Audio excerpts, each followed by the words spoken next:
Queridos feligreses y amigos de la parroquia de San José María, en este mes de mayo estamos todavía en una difícil situación mundial de emergencia sanitaria, con tantas consecuencias dolorosas. Pero un cristiano sabe que Jesús permanece siempre entre nosotros y que no nos deja solos y nos ofrece el consuelo y la fortaleza del amor de su madre. Queremos permanecer junto a Jesús resucitado en escucha y diálogo, es decir, en oración. Jesús está viviendo los últimos días de su estancia en la tierra antes de ascender al cielo. Ha citado a los apóstoles en la tranquilidad de Galilea. Allí me veréis, le había dicho a la Magdalena. Jesús quiere estar con sus amigos, con paz, lejos del ruido de Jerusalén. En el mismo lugar donde se encontró con cada uno de ellos 3 años antes, en el lugar de las raíces de su amor. Y el encuentro está rodeado de la sencillez, la grandeza y la bondad de Jesús. Los apóstoles estaban esperando a Jesús. No sabían cuándo se les aparecería. Como nos pasa muchas veces a nosotros, estamos esperando al Señor, pero no sabemos cuándo se hará visible en nuestra vida. Y no queda más remedio que permanecer en una espera activa, buscando pacientemente el encuentro. La tarde de ese día, Pedro salió a pescar y 6 de los apóstoles le acompañaron. Bregaron toda la noche, infructuosamente. Al amanecer decidieron volver a tierra, cansados y hambrientos. Y al hacerlo descubrieron a una persona en la orilla, que les gritó: «Muchachos, ¿tenéis algo de comer?». Era Jesús, pero no le reconocieron. Contestaron que no. Y aquella voz les dijo que echaran las redes a la derecha y encontrarían pesca. Sorprendentemente obedecieron a aquel mandato que parecía contradecir su propia experiencia de pescadores, pero que les sonaba al modo de hacer de Jesús. Y el resultado fue extraordinario. Las redes se llenaron de peces. También nos ocurre esto mismo a nosotros en el recorrido de nuestra vida. También muchas veces cansados y hambrientos de plenitud, de felicidad, buscándola sin encontrarla completamente, y a veces incluso pareciendo que se escapa entre nuestros dedos. Y la escucha de las palabras de Jesús que dicen: «Inténtalo, pero conmigo. No lo hagas tú solo. Fíate de lo que te planteo. Cede un poco en tu experiencia, en tu seguridad propia, y entra por caminos de confianza en Dios». Y nuestra experiencia coincide muchas veces con el relato evangélico. Contigo, Señor, antes, más y mejor. Hermanos míos, hagamos la prueba. Y entonces entra en acción Juan, que también estaba en la barca, el apóstol más joven, que grita: «Es el Señor», y se dirige derecho a él. Llegan también los demás, atracan la barca, recogen los peces y se acercan a Jesús. Como nos debe pasar a nosotros también, el trabajo, la pesca, debe comenzar y terminar junto a Jesús. No debe ser un obstáculo para la amistad con Dios, al contrario, sino ocasión de encuentro con Cristo, si nuestras acciones, como en este caso, tienen a Jesús como origen y término. Y nos podríamos preguntar: ¿por qué es Juan quien reconoce a Jesús? ¿Por qué no fue Pedro o algún otro? Quizá porque su corazón estaba muy limpio y porque amaba mucho al Señor. Por eso le reconoce. Y es que cuando se ama poco, el corazón se nubla y parece que Dios está lejos, Pero cuando se quiere amar, se experimenta mejor la presencia de Jesús junto a nosotros. Y se produce el encuentro con Jesús, que sorprendentemente había encendido una hoguera en la que se asaban peces y se calentaban panes. Qué sorpresa, ¿verdad? Jesús que les pide de comer y luego les da Él de comer. Venid y comed, les dice. Es la lógica de Jesucristo. Busca nuestra amistad, nuestro amor. Nos lo pide, casi mendiga nuestro cariño. Y si respondemos, si nos dirigimos a Él mediante el trato, encontramos que es Él el que llena nuestro corazón de sentido, de felicidad, de plenitud, de amor.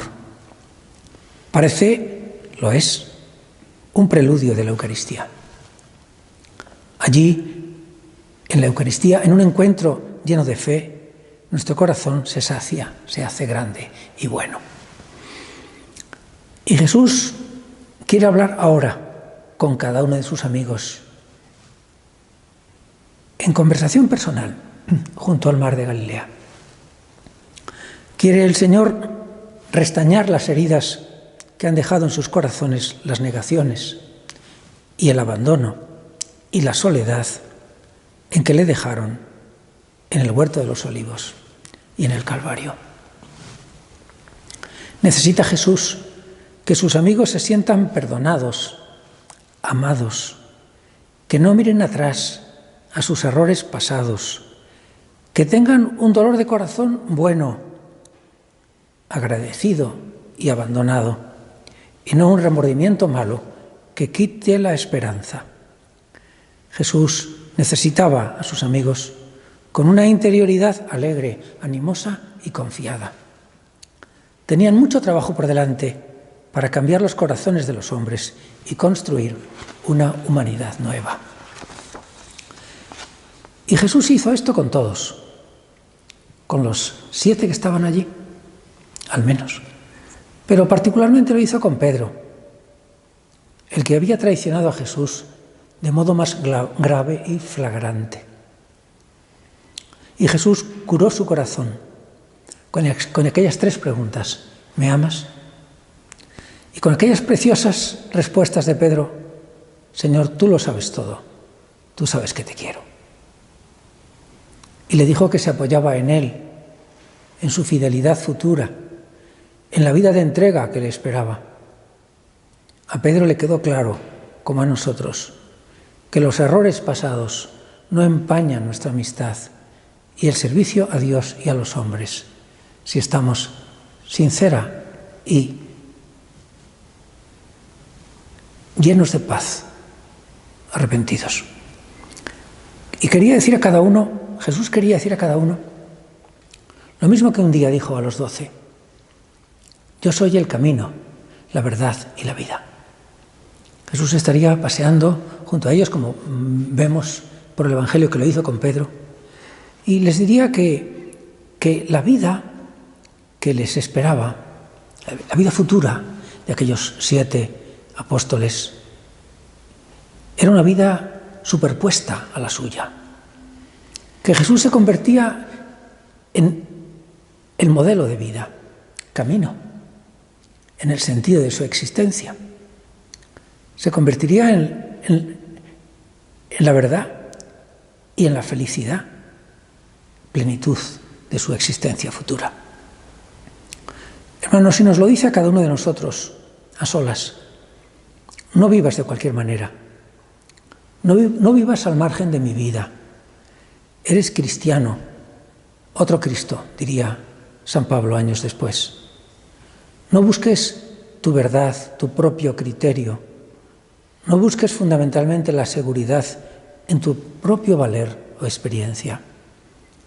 Busca mi verdad. Consolida tus convicciones en mis palabras, en el ejemplo de mi vida. En los apóstoles, en aquellos momentos, junto a una felicidad muy grande de estar con Jesús, había un regusto de pena. Se daban cuenta de que Jesús se iba a marchar. de que se acababa el tiempo de Jesús en la tierra.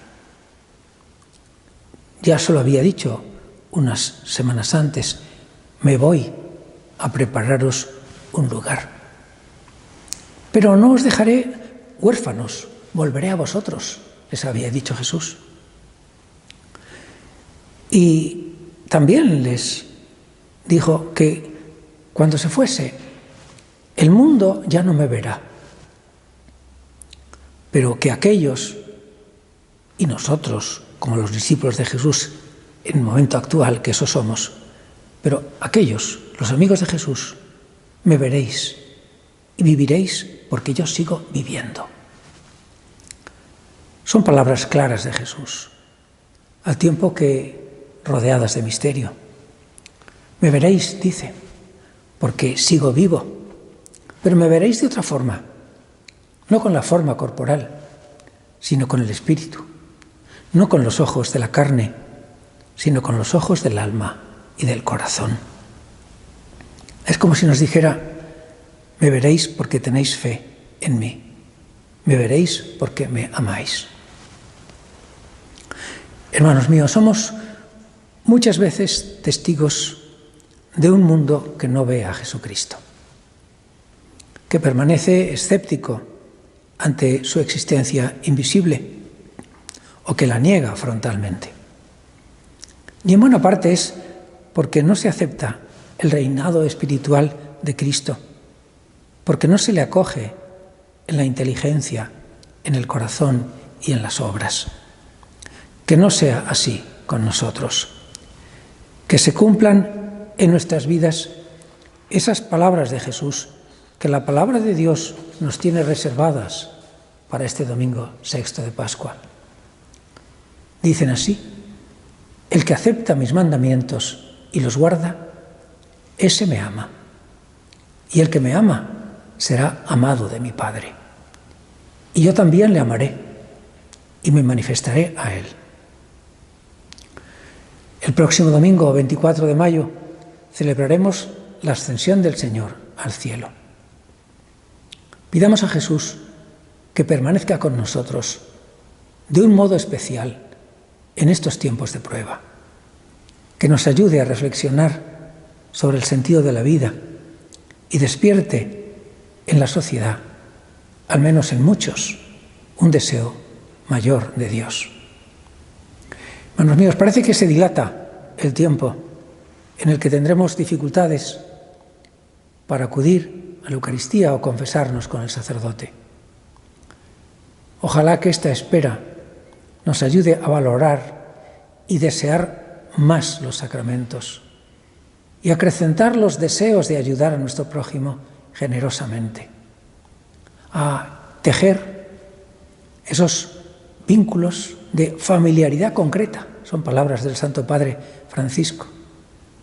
Tejer vínculos de familiaridad concreta, a incrementar el ámbito de nuestro amor familiar para que llegue a muchas más personas que necesitan nuestro afecto y nuestra ayuda. Con la bendición de nuestra Madre Santa María os dejo, y que Dios nuestro Padre os bendiga.